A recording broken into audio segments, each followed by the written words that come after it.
এই কোরআন দিয়ে দুনিয়া চলবে, এই কোরআন দিয়ে রাষ্ট্র চলবে, এই কোরআন দিয়ে আদালত চলবে, এই কোরআন দিয়ে পার্লামেন্ট চলবে, এই কোরআন দিয়ে সেনাবাহিনী চলবে, এই কোরআন দিয়ে শিক্ষা প্রতিষ্ঠান চলবে। এটাই হলো কোরআন, আমাদের জীবন বিধান, এটাই আমাদের পরিচয়, আমাদের মাথার মুকুট।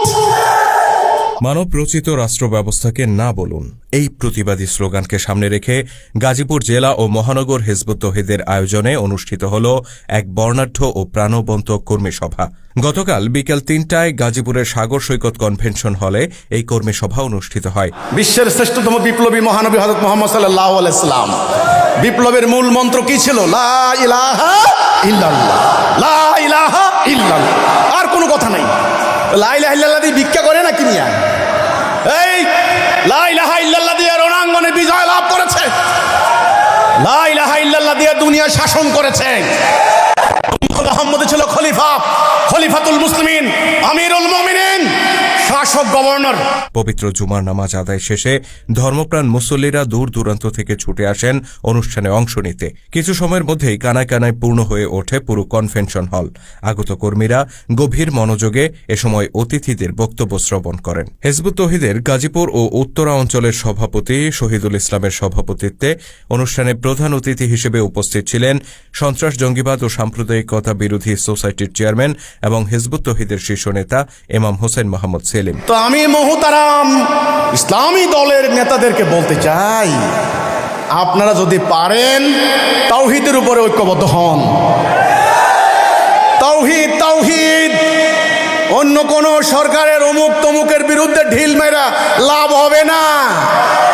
তাওহীদ, রাসূলুল্লাহ যে ঐক্য করেছেন তাওহীদের উপরে ঐক্যবদ্ধ করেন, আল্লাহর দেওয়া কর্মসূচি অনুসরণ করেন, তবে ইসলাম প্রতিষ্ঠার স্বপ্ন দেখেন, না হলে স্বপ্ন দুঃস্বপ্নই থেকে যাবে।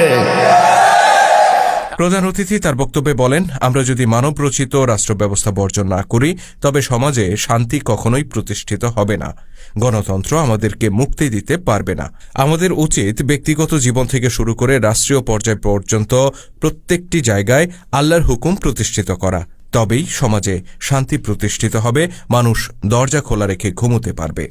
এ সময় প্রধান অতিথি সবাইকে ঐক্যবদ্ধভাবে আল্লাহর হুকুম প্রতিষ্ঠার সংগ্রামে সামিল হওয়ার আহ্বান জানান। যদি তোমরা সারা জীবন এই সূত্র মনে রাখতে পারো, আমরা এক, জাতি এক, আল্লাহ এক, রাসূল এক, কাবা এক, আমাদের নেতা হবেন একজন, আমাদের কিতাব একটা, আমরা আল্লাহর আনুগত্য করব, ততদিন তোমরা দুনিয়াতে হবে বিজয়ী জাতি।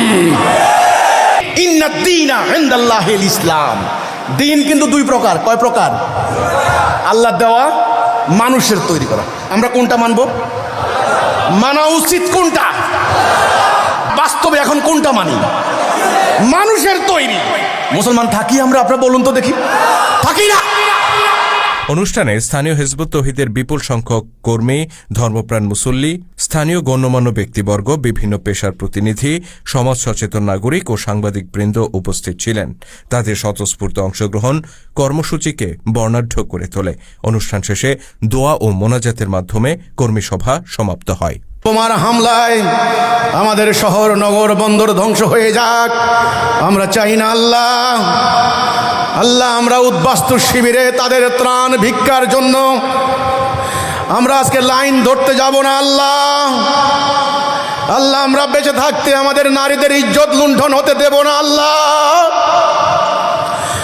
আল্লাহ, আজকে গাজীপুরের এই মাটিতে হাজার হাজার নারী পুরুষ দুহাত তুলে শপথ করছেন তোমার দিন কায়েম করবে।